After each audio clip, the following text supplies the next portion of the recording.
Well, good afternoon. This is May 13th, and as you may know, I am providing our staff and our parents and students a weekly video update.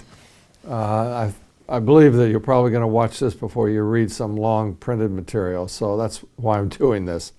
First thing that I want to talk about again is high school graduation. As you know, we've postponed the June 2nd ceremony because of the pandemic and of course the governor's executive order and large groups of people not being able to meet and so forth. So we, as you probably know, that we rescheduled graduation for July 21st.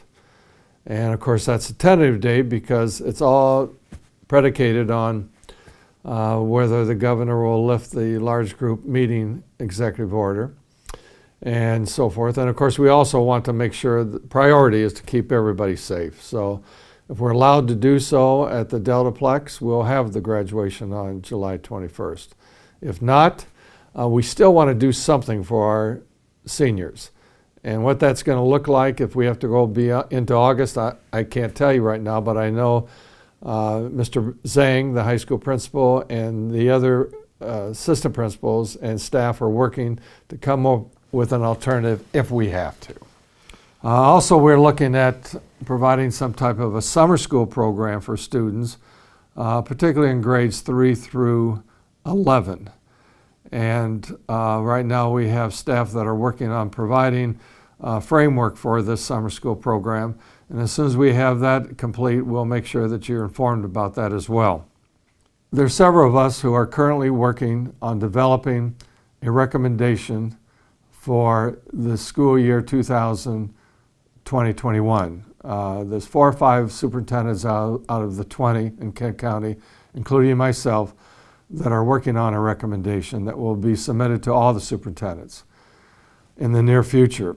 What we're looking at is, 1, to resume school on August 24th, as we have been doing for years, and that would be instruction taking place between students and teachers in the classroom. If, in fact, an executive order continues where there's limitations on the number of people that can meet at one setting, we'll be looking at a hybrid system that would include classroom teaching and online teaching and learning. That would be in place if, in fact, we're limited in the number of people that can meet at one setting.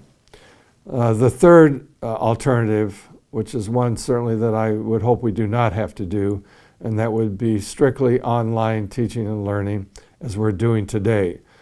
While I believe this approach has been useful and successful because of our parents and our teachers and our students all cooperating to make this happen, I believe in the long run, the classroom instruction taking place between teachers and students in a classroom is the most effective way for students to learn.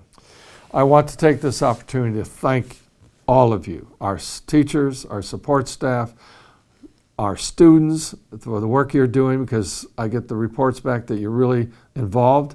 And I want to thank our parents. I mean, our parents are just doing an exceptional job working with their students and supporting the students' teachers as we deal with this online teaching and learning approach.